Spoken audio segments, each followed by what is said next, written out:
Welcome back, guys, to my channel.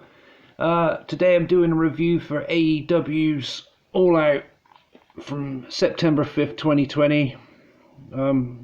Waited a very long time for a new AEW release, since they released the 5 last year, and then they released 3 more this month.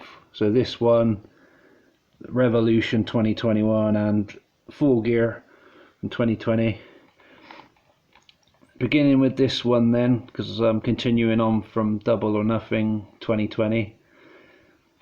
We had this this cool one with a cool cover. So we got like Mox at the top there, MJF, Freshly Squeezed Orange Cassidy, Chris Jericho, Hangman Adam Page, FTR, Hikaru Shida, and Thunder Rosa, and Kenny Omega there as well. Yeah, so this is a 2-disc set. So we got Mox on the top there and MJF on the bottom there on the spine. There's what the discs look like. They're exactly the same. So we've got Mox and MJF with the title at the bottom. I'll try and take the discs out, guys, bear with me so I can show you the art and packaging behind. Sorry, let's have a look then. So we have don't know if you can make them out, various pictures, screenshots of the event.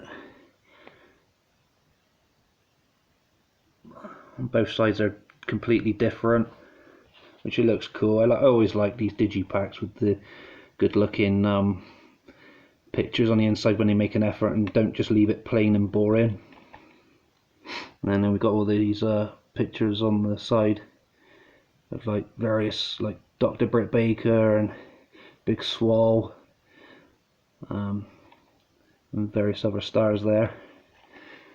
So we I kicked things off with the extras. I'd done the countdown to All Out. There was the All Out Red Carpet Special Part 1 and 2. We had the buy-in Joey Janela versus Serpentico, which was an okay match.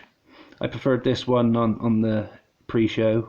So we had Dark Orders, Alex Reynolds and John Silver, so numbers 3 and 4 I think they are, against Private Party. It was a really good match that. I did like that one a lot. Really cool. So then we get to the main show. We kick things off with a tooth and nail match. Dr. Britt Baker, DMD versus Big Swole. This is like a kind of cinematic-ish kind of match, I guess. It didn't make sense to have this match in, like, especially as a kickoff match. They could have had it later on, or maybe done something like this on Dynamite. It just didn't seem right. I didn't hate it, but I didn't like it, if that makes sense. A bit like Marmite. But no, it's a bit of a strange one, that one. I didn't really know what else to say about it. But it is something different though. So I'll hand that to AEW. They did try something different. And they've done various different things throughout this, which we'll discuss now. But yeah, that was a bit of a strange one. Not really sure what I can say.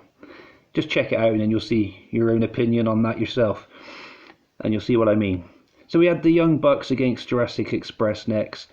And as always, the Young Bucks had a good match. Not one of their best ones. I don't think Jurassic Express done too bad either. It just wasn't as good as some of the other stuff I've been watching. I guess I went into this one thinking, oh, this is going to be another one of those, like, I don't know, 5-star matches or whatever. Yeah, I can't wait for this. But it wasn't as good as I anticipated. But it was alright. We had a 21-man casino battle royal. Sorry, my hands are shaking, guys. I do apologise. Yeah, back to the battle royal. So we had, let's try and think of some highlights that stood out in that. We had someone mysterious show up, which was Matt Sydal. And he went to do a shooting star press and completely fucked up because he slipped, and it just didn't look good. Yeah, I feel sorry for him, poor guy. Also, what stood out in that battle royal was Darby Allin got beat up by Brian Cage, put in a body bag full of thumbtacks, zipped up and then thrown over the fucking ring. I thought, that's crazy. Absolutely nuts. Yeah, it was totally insane. Definitely. But it was a good Casino Battle Royale, I thought. Yeah, definitely worth checking out that one, guys, without me ruining it too much. It's really cool. I did like that. Bit of a different one, though, again. This whole pay-per-view just has like a different vibe to it. But I'll elaborate more on that in a minute, best I can. Next up, we had a Broken Rules match. Matt Hardy versus Sammy Guevara. This one was quite scary, because we had the infamous incident with Matt Hardy falling off like a lift thing and then smacking his head on concrete.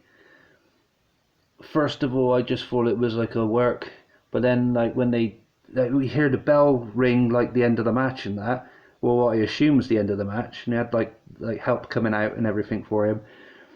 And then moments later, after he's still staggering around, he just doesn't look right. He's like completely out of it, concussed obviously, some serious head trauma going on, and they still fucking carry on with the match. Absolutely nuts. But yeah, they still carried on with that, and I didn't agree with that at all. I just thought that was nuts. Poor Matt Hardy though. No, fair play to him for carrying on, but crazy guy doing that. I can't really say a lot else about that match. That kind of, it shocked me and disgusted me they carried on, but fair play that they did. I'm going to move on from that one anyway. It's a bit of a strange one. So AEW Women's World Championship title match, that turned my emotions round. I was really happy with this one. So exciting. So we had Hikaru Shida against Thunder Rosa. They both give it their all, and it was such an exciting match. So this was like the best match I've watched up to this point then. Yeah, that was cool. We had Matt Cardona, Scorpio Sky, and the Natural Nightmares versus Dark Order. So it was like Brody Lee, Colt Cabana, Evil Uno, and Stu Grayson. Yeah, that match wasn't too bad, I guess. It was good to see. It's strange seeing Brody Lee again in another match, but because I haven't seen him for a while until I've done these reviews these last few days. But it was cool seeing him. Bit strange, like as I said. We had the AEW World Tag Team Championship title match. So we had Kenny Omega and Adam Page versus Fuck the Rules, or Follow the Rules, or whatever the hell it stands for, FTR. Yeah, this one was a good match.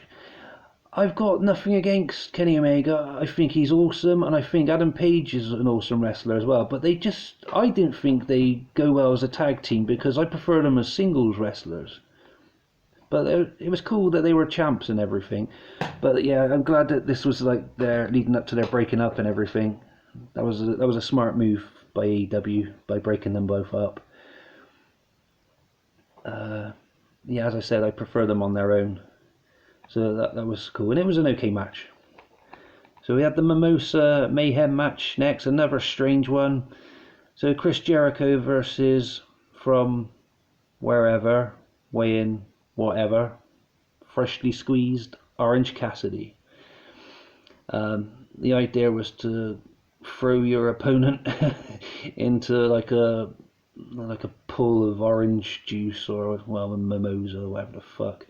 Just crazy mix of champagne as well, apparently. I don't know, but it was fun for what it was, I suppose. Something else different that they've tried for this. So many different things they've been trying out for this whole pay-per-view, but it was okay. It worked. I don't know if I'd want to rewatch the match again. It wasn't that exciting, but it was something new, something fresh, something freshly squeezed. Next up, we had the main event for the World Championship of AEW. We had Mox against MJF with Wardlow.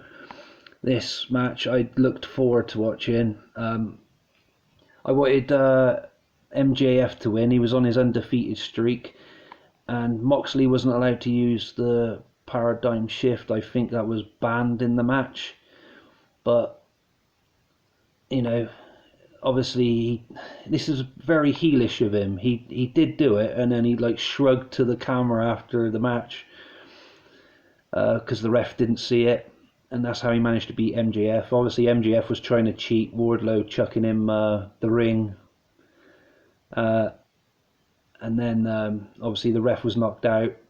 Oh yeah, MJF fucking bled loads in this match as well. Yeah, it was quite brutal, this match. But I really was hoping MJF was going to win. MJF, he should have got like a rematch or something, and then argued the case that Moxley cheated, which is very strange for a face to have done that. Do you see what I mean? That's just my opinions, though, guys. Very strange all round this pay-per-view, I thought. Very strange, but very cool. They tried all these new ideas, but they crammed them all into one pay-per-view. But it was something different. I know a lot of people are probably shitting on this one as being the worst pay-per-view AEW have done so far. But all I can think of that was bad was like a few of the botches, like the Matt Sydal and the Matt Hardy thing as well. And then like to try out those new things like the Mimosa thing and the Britt Baker's tooth and nail match, whatever the fuck it was called. Yeah, it was all good. It was all good. I'm going to give this one 7.5 out of 10. A bit annoyed with, like I said, with it was a good finish, but then nothing else came out of it. From what I can remember, nothing else came out of that. He should have argued the case to have a rematch, because in a way he's still undefeated. That's how I see it. Because that shouldn't even count. Anyway, that's my opinion, guys. Let me know what your opinions are in the comments below. That's just me pissing and moaning and nitpicking. Please like and subscribe if you haven't done so already. Take good care of yourselves, guys. See you again. Peace.